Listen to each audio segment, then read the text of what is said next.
Marcus had turned down 3 acquisition offers that week. The last one was worth $2.4 billion. He rejected all 3 without blinking. Tonight, he was planning to fire someone. Instead, an 11-year-old boy, the son of a widowed schoolteacher who had saved for 3 months just to give his child one beautiful birthday dinner, would quietly solve the problem that had trapped Marcus's entire executive team for 6 weeks. And in doing so, would force the most powerful man in the room to answer the one question he had spent 20 years successfully avoiding. What is all of this actually for? This is how that happened. Rain had been falling over Lagos since late afternoon. Not the gentle kind that softens the city into something beautiful.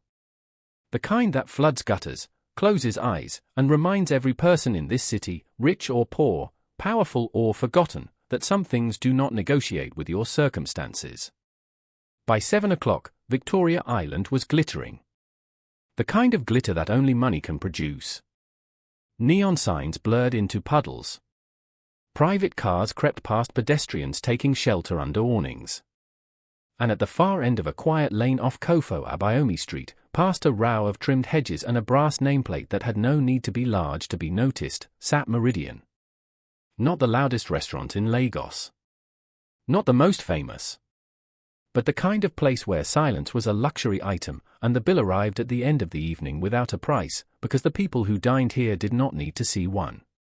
Inside, it smelled of cedar wood and slow-cooked lamb. Jazz played at a volume just low enough to feel like a secret. The lighting was amber. The chairs were upholstered in deep burgundy. Every table was positioned far enough from the next that conversation stayed private, that tears, if they came, went unwitnessed. At table 7, in the far corner by the rain-streaked window, sat a man who had been coming here every Friday night for 4 years. His name was Marcus Okafor. 41 years old. Founder and Chief Executive Officer of Axion Technologies, the fastest-growing fintech company in sub-Saharan Africa. Worth, according to the last Forbes Africa estimate, somewhere above $800 million. He was not there for the food. He was there because Friday nights at Meridian were the only hours in his week when the world stopped needing something from him. No board members rehearsing enthusiasm they did not feel. No investors asking what came next. No journalist performing admiration while looking for a weakness. No assistant flagging urgent emails with 3 exclamation points. Just him. A glass of Bordeaux. His notebook. And the sound of rain. The maître d', a tall, composed man named Patrick who had worked here for 11 years, knew never to seat another guest at table 7. Marcus had arranged it quietly, personally, and generously. The table was always held under a standing booking. Always his. Always private. Tonight, Patrick was homesick with malaria. And his substitute, a young woman named Ngozi, barely 2 months into the job, had found herself staring at a fully booked reservation sheet with a family standing at the front desk, soaked from the rain, looking at her with the patient exhaustion of people who had been standing outside for 20 minutes and were trying very hard not to show it. She looked at the sheet. She looked at them. She looked at table 7. She made a decision. Emeka Adeyemi had been planning this evening for 3 months. 44 years old. Secondary school mathematics teacher at a public school in Surulere. Widower. Father of 1. He was not a man who ate at restaurants like Meridian. In his world, Meridian existed the way private jets existed, somewhere out there, for people whose lives worked on entirely different rules. He had walked past this place dozens of times on his way to the bus stop on the main road. Had never once imagined he would pass through its door. But tonight was not an ordinary night. Tonight was his son's birthday. Tobenna Adeyemi, 11 years old, quiet-eyed, with the particular stillness of a child who had long ago learned that the world moves faster when you observe it than when you rush it, sat beside his father in the back of a taxi, watching Lagos blur through the rain-streaked window into streaks of amber and orange. He was wearing the shirt his father had pressed 3 times that morning to get the collar exactly right. He was wearing shoes that had been polished until they held the streetlights in them like small mirrors. His father had not told him where they were going. He had simply said, "Dress well tonight. Tonight is special."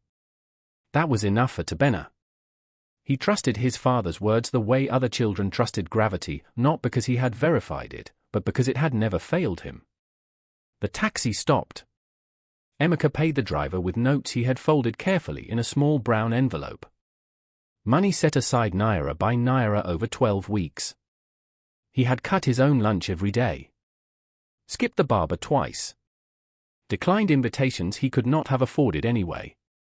He had wanted, just once, to show his son that life could be beautiful. That they deserved to sit somewhere beautiful.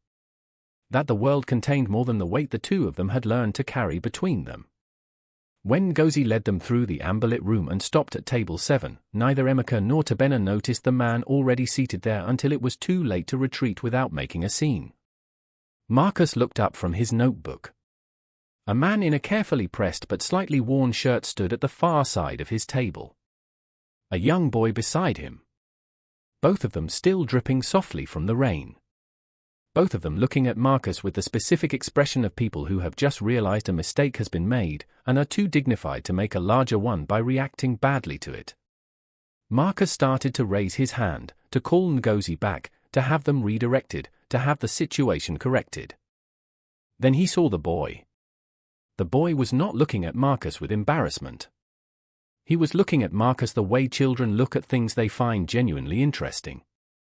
With total, unself-conscious attention. Like he was studying him.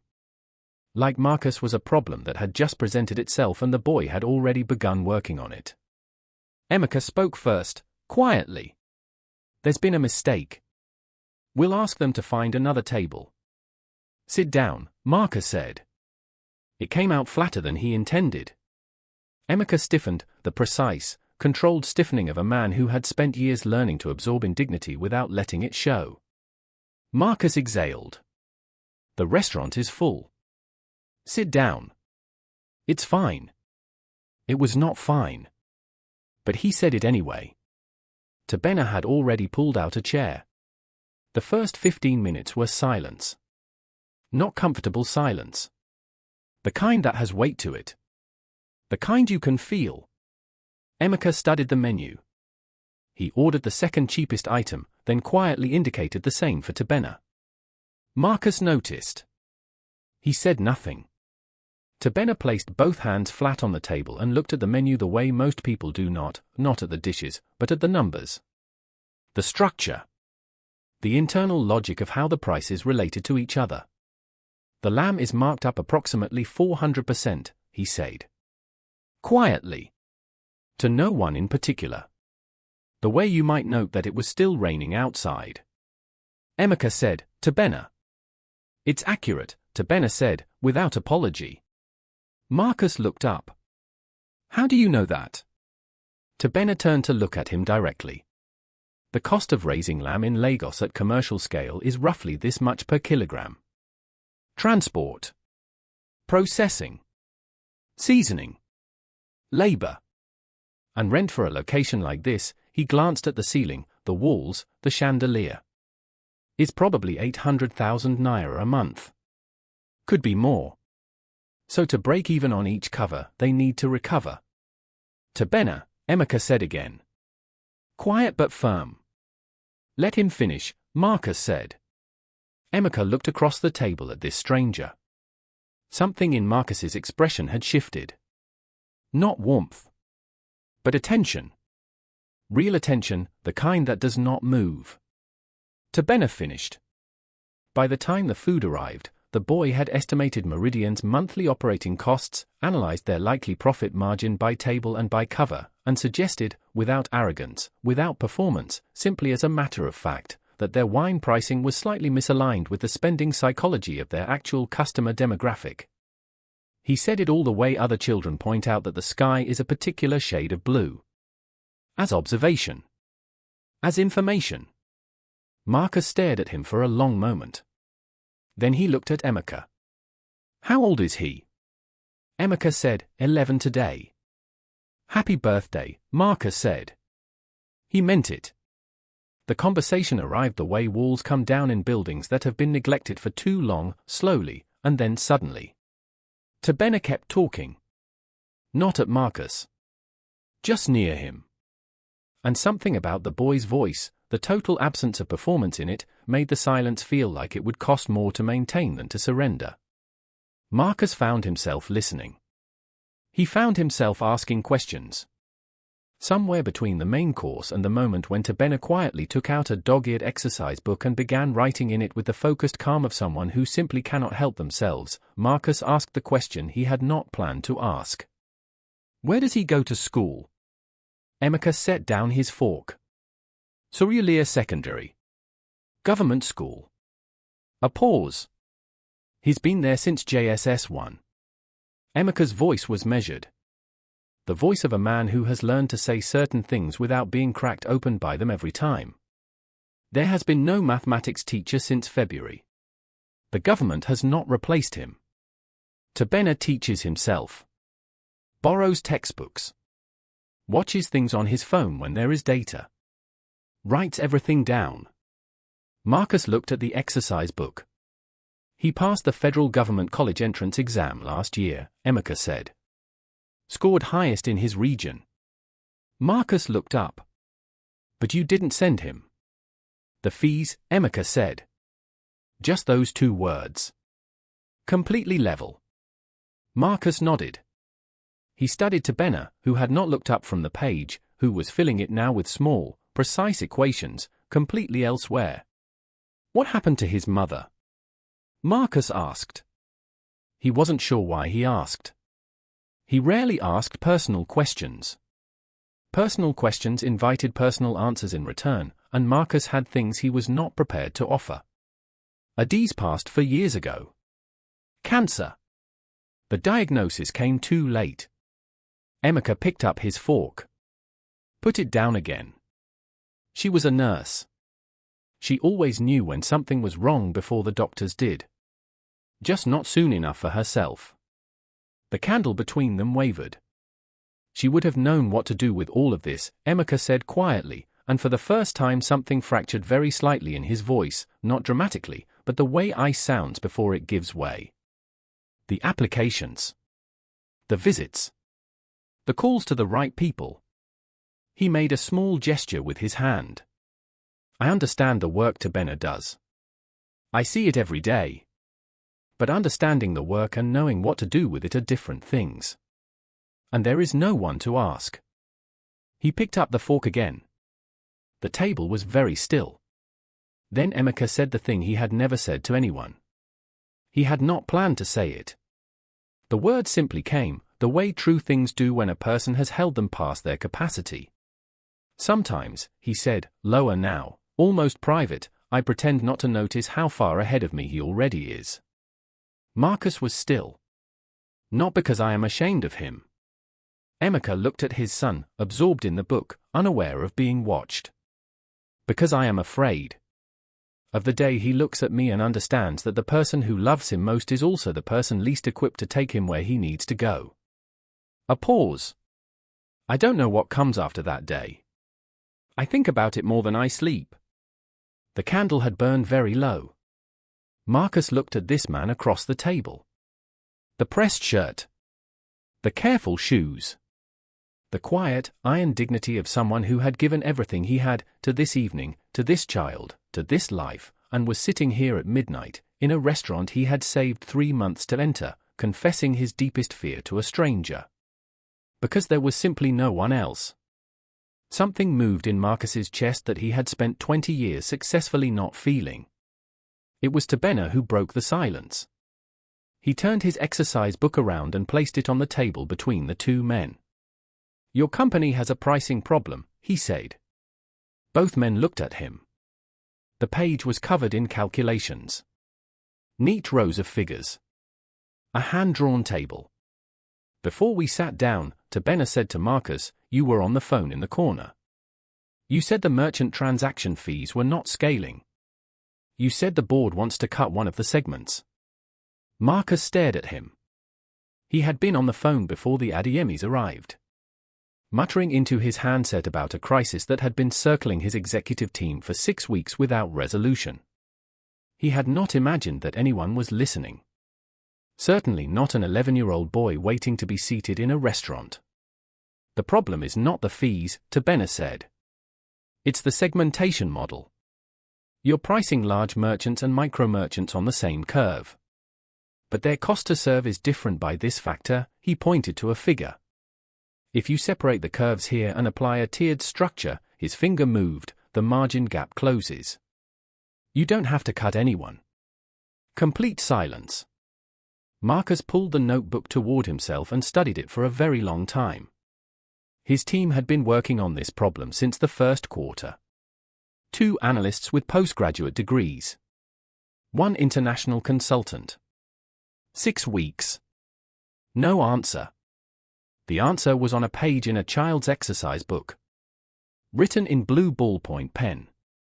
By a boy eating his birthday dinner in carefully polished shoes. How? Marcus said. Tobenna shrugged. Everything is patterns. Once you see the pattern, the answer is just the next step. Marcus looked at Emeka. Emeka was looking at his son with an expression Marcus could not name. Not yet. It would take him several weeks to understand what that expression was. Eventually he would recognize it. It was the face of a man watching something extraordinary and being afraid, silently, deeply afraid, that the world was not ready to receive it. By 11 the restaurant had emptied around them. Ngozi had quietly asked the remaining staff to leave table 7 alone. Marcus talked about the year Axion almost failed. The night he transferred his last personal savings into the company account to make payroll. The evening he sat in a parking lot in Lekki asking himself, for the first time, whether any of it had been worth it. Emeka talked about the years after Adeyemi. Teaching himself to cook because the alternative was his son eating bread for dinner every night. Learning, badly and then slowly and then eventually with something approaching confidence, to braid Tobenna's hair for school photographs.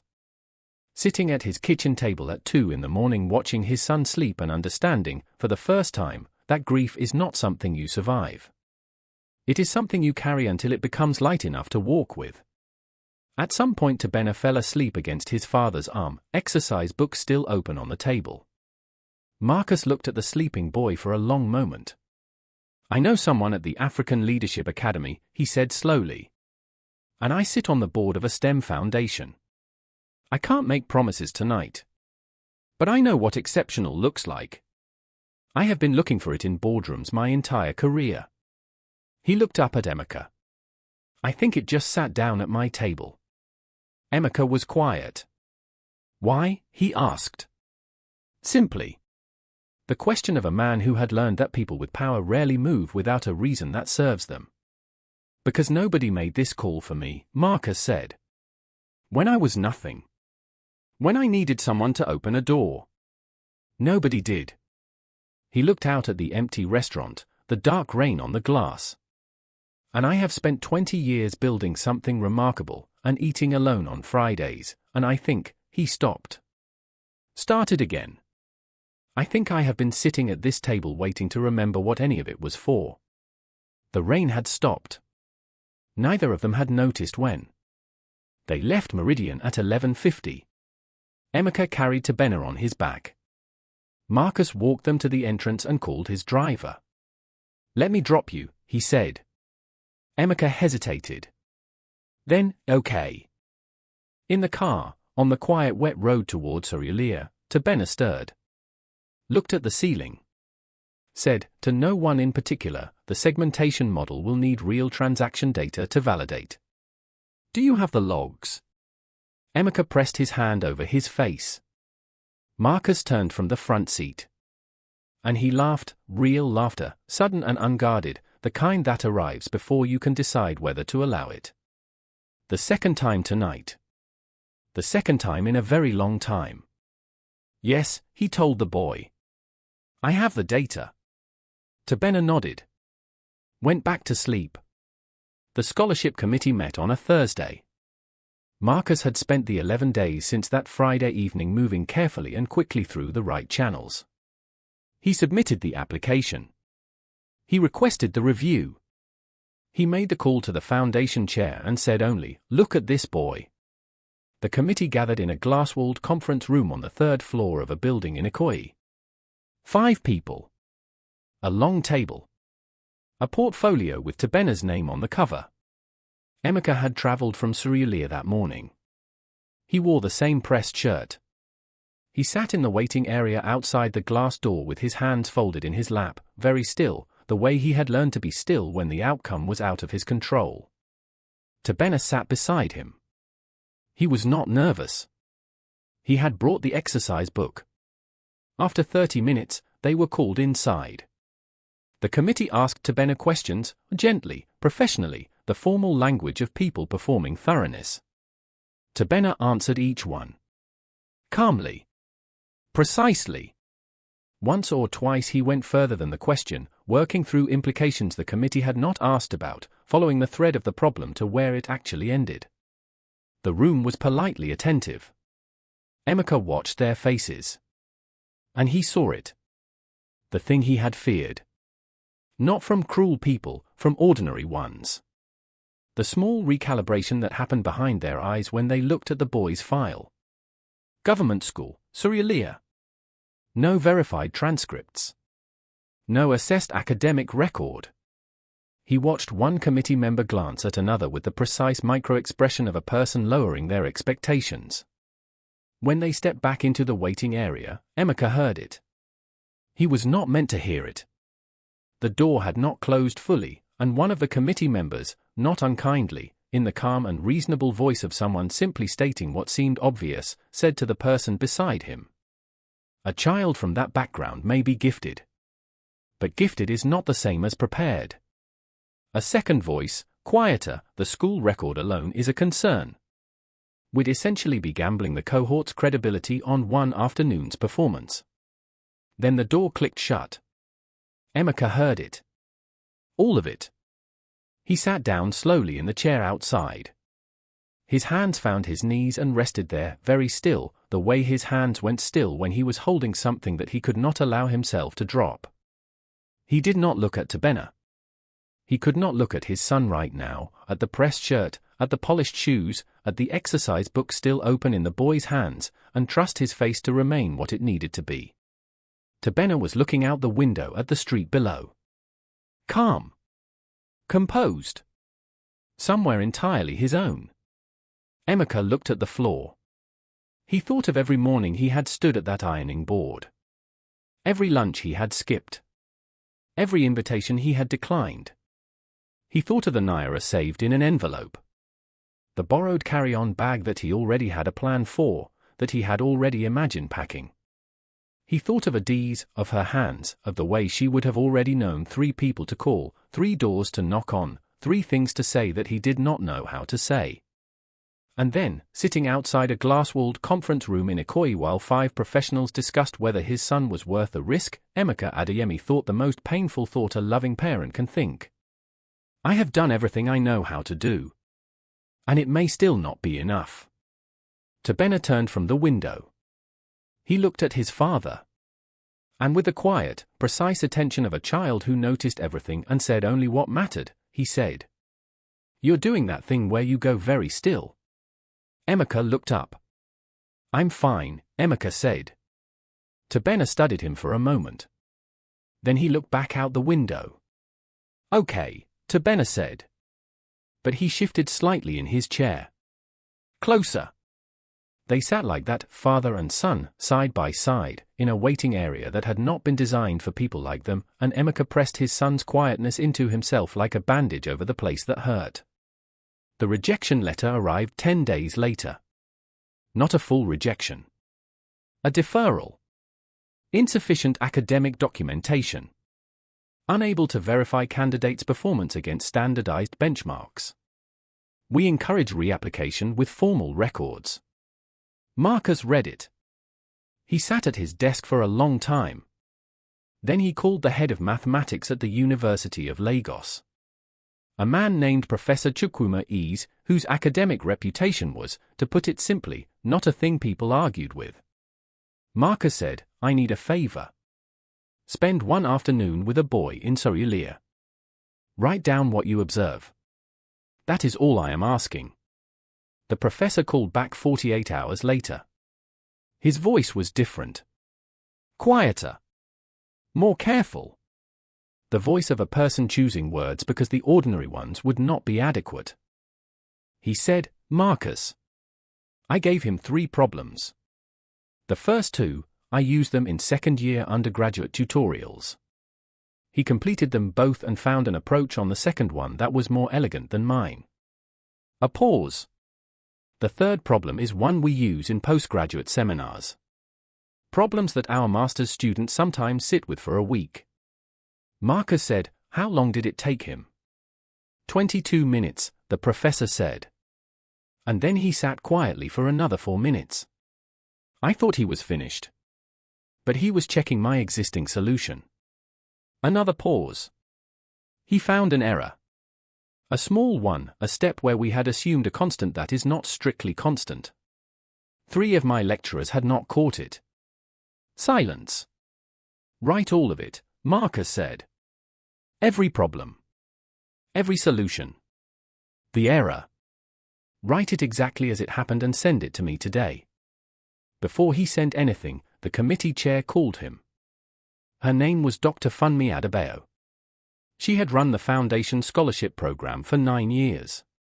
She was thorough, fair, and not easily moved, which was precisely why Marcus had trusted the Foundation with his name and his money for 3 of those 9 years. She said, "Marcus, I want to speak to you honestly before this goes further." He said, "Go ahead." "You sit on this board," she said. "And you are personally advocating for this candidate. If we approve him on the basis of your recommendation alone, and he struggles, it reflects on you, on the Foundation, and on every future candidate from a similar background. The committee is not wrong to be cautious. Bending our standards for one child, however exceptional, creates a precedent that is very difficult to manage fairly." Silence. "I hear you," Marcus said. "I am not saying no," she said. "I am saying, be certain. Because if this goes wrong, it will not just be a failed scholarship. It will be a story people tell about why children from certain backgrounds should not be given exceptions." Marcus was quiet for a long time. He thought about that. He thought about a boy in a restaurant solving a problem that had outlasted 2 analysts and a consultant. He thought about an exercise book filled in blue ballpoint pen. He thought about a man sitting at a bus terminal, holding the shape of a life he had built with nothing, watching a door that had finally opened. He thought, there is no version of certainty that does not require someone to take the risk first. "I'm certain," Marcus said. Dr. Adebayo paused. "All right. Send me what you have." He sent the professor's document that evening. He attached 3 words of his own. "Read this first." Then, below it, "Policies protect fairness. Occasionally, fairness requires we look beyond policy. I am asking you to look. And I am willing to be wrong in public if I am wrong. But I am not wrong." The committee met again the following Thursday. Marcus sat at his desk. He answered emails. He approved a quarterly report. He did not check his phone every 4 minutes. He checked it every 3. At 4:17, Dr. Adebayo called. She said, "We've approved the scholarship, Marcus. Full boarding. Full tuition. Effective next semester." A pause. "Don't make me regret this." He said, "You won't." He hung up. He sat very still for a moment. And then, for the first time in longer than he could accurately calculate, Marcus Okafor put his elbows on his desk and pressed his face into his hands. Not from sadness. From something that had no clean name. The specific relief of a risk taken and survived. The feeling of a door opening, not for you, but because of you. The feeling of a thing, finally, meaning something. He stayed like that for a while. Then he picked up his phone and called Emeka. Emeka read the letter 3 times at his kitchen counter. Full scholarship. Full boarding. Full tuition. African Leaders of Tomorrow STEM Academy, Abuja. He read it a 3rd time to be certain it said what it said. Then his legs made a decision that did not consult him, and he found himself sitting on the kitchen floor, not from weakness, but because the floor was there, and standing was no longer a thing his body wished to continue. He held the letter against his chest. He thought of Adeyemi. Completely. Fully. In the way he only allowed himself when Tobenna was asleep and the apartment was quiet enough for memory to enter without asking. I found someone, he thought. We found someone. He stayed there for a long time. When Tobenna came home from school that afternoon, he found his father on the kitchen floor, holding a piece of paper, wearing a face that could not choose between crying and laughing, the face of a person for whom something very heavy has shifted. Tobenna looked at the letter. Then at his father. Then he sat down on the floor beside him. Because the floor was clearly where they were going to be. Is it good? Tobenna asked. Yes, Emeka said. His voice was not steady and he did not try to make it so. Okay, Tobenna said. He leaned against his father's shoulder. And they sat there together on the kitchen floor in Sri Lanka, the way families do at the exact moment when the weight of everything they have carried together begins, very slowly, very quietly, to change into something they might actually be able to carry forward. Marcus's team ran the analysis on Tobenna's segmentation model. For days. 3 analysts. 2 late nights. One moment when his senior analyst, a woman with an MBA from London Business School and 6 years at the company, put her pen down and stared at her screen for a full 60 seconds before saying, to no one in particular, who did this? The model was right. Not approximately right. Not pointing in the right direction. Right in the way that made every person in the room go slightly quiet. Marcus implemented the new pricing structure in the next quarter. The margin gap closed. The segment stabilized. The board meeting he had dreaded became one of the cleaner ones. He did not tell the board where the model came from. But he told Emeka. On a phone call, on a Tuesday evening, he said, tell Tobenna the model worked. He heard Emeka relay it. Then, faintly, in the background, a boy's voice said, with complete calm, I know. Marcus smiled. He was at his desk. Not at table 7. Not hiding from the week. Just at his desk, with the Lagos skyline through the window, and a problem on his screen that he was, for the first time in a long time, genuinely looking forward to solving. 2 months later, Emeka Adeyemi packed 1 duffel bag and 1 carry-on borrowed from a neighbor and stood in the early morning light outside their building in Sri Lanka. Emeka had been awake since 3. He had checked the bag 4 times. He had made breakfast at 5. He had stood in the bathroom doorway, watching his son brush his teeth, and thought, this is the last morning it will be this ordinary. At the bus terminal, Emeka held his son by the shoulders. He looked at him for a long time. He had prepared things to say. About Adeyemi. About dignity. About what it meant to carry a gift like Tobenna's into a world that did not always make room for it. About patience. About never forgetting where the polished shoes came from. He said none of them. Because Tobenna spoke first. He looked up at his father, this man who had pressed his shirt 3 times, who had saved naira by naira for 12 weeks, who had sat on the kitchen floor and held a letter against his chest, and said, in the quiet, certain voice of a boy who had thought about this for a long time. Daddy. Emeka looked at him. You were enough, Tobenna said. You got me to the door. Emeka could not speak. Not because the words were gone. Because some things that are completely true arrive with a weight that temporarily makes speech unnecessary. He pulled his son close and held him in the specific way of fathers who are trying not to let the moment know how much it is costing them. After a long moment, Tobenna said into his shoulder, I'll call when I arrive. I know, Emeka said. Don't worry, Tobenna said. Emeka laughed, rough and real and completely unguarded. I won't. They both knew this was not true. The bus pulled away. Emeka stood at the terminal until it was gone. Then stood a little longer. The morning moved around him, buses, voices, the smell of fuel and rain-damp concrete. He stood in the middle of all of it and let himself feel exactly how large the thing was that he had just released into the world. Then he took a breath. And he went home. The following Friday, Marcus Okafor arrived at Meridian at 7:15. He sat at table 7. Patrick, recovered now, back at his post, smart in his white jacket, brought the Bordeaux with a look that indicated he had heard, through the quiet channels by which good Maître DS hear everything, that table 7 had been interesting lately. "I have a guest tonight," Marcus said. "One place?" Patrick asked. "The boy is in Abuja," Marcus said. "One place."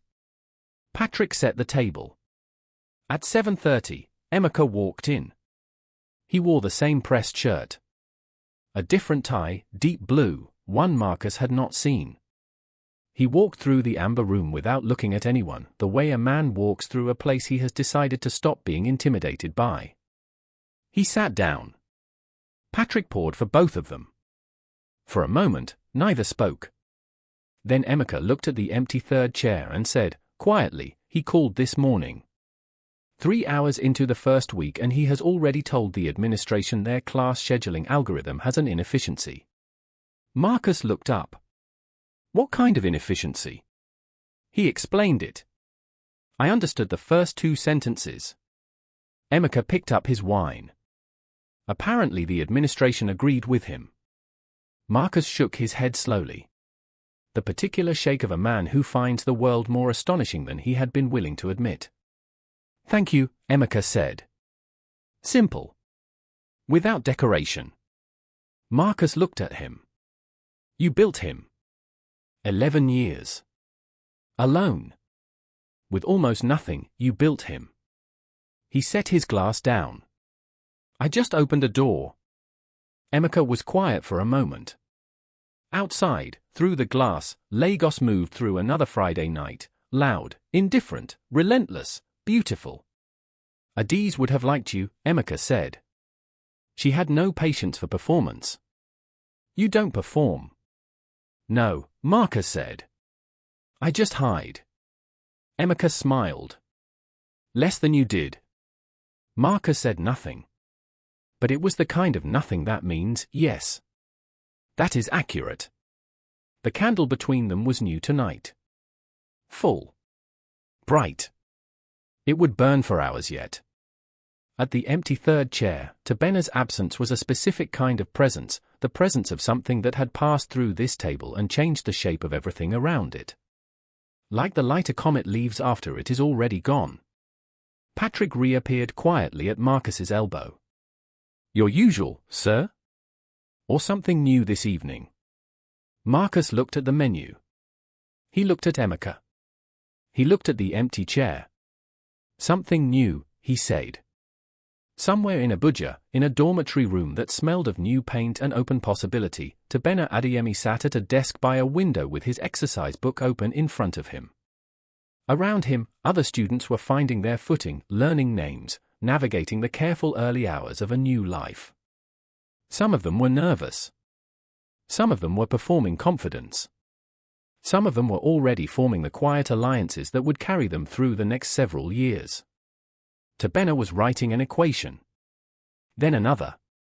Then he stopped and looked out at the dark sky above a city he had never lived in before. He thought of his father, standing at a bus terminal, waving at a vehicle that was already too far away to see the wave. He thought of pressed shirts. Of polished shoes. Of a kitchen floor on an afternoon when the whole shape of things changed. He thought, "You were enough, Daddy. You got me to the door." He thought, "I will walk through it for both of us." He opened to a fresh page. And he went back to work. 2 people can sit across from each other for years and never really see each other. And sometimes a rainstorm, a reservation mistake, and one table in the corner of a restaurant in Lagos can do what years could not. If this story stayed with you, if something in it felt true, then you already understand what it is about. It is not about money. It is not about genius. It is about what happens when 2 people, both lost in different ways, find each other at exactly the right moment. Be the person who stays 5 more minutes. Be the person who opens the door. Be the person who sits down on the kitchen floor. And if someone got you to the door, even halfway, even imperfectly, even with nothing but love and a pressed shirt, tell them. Tell them while you can. If this story moved you, share it with one person who needs it today. Leave a comment. Subscribe. And we'll see you in the next one. Stay kind.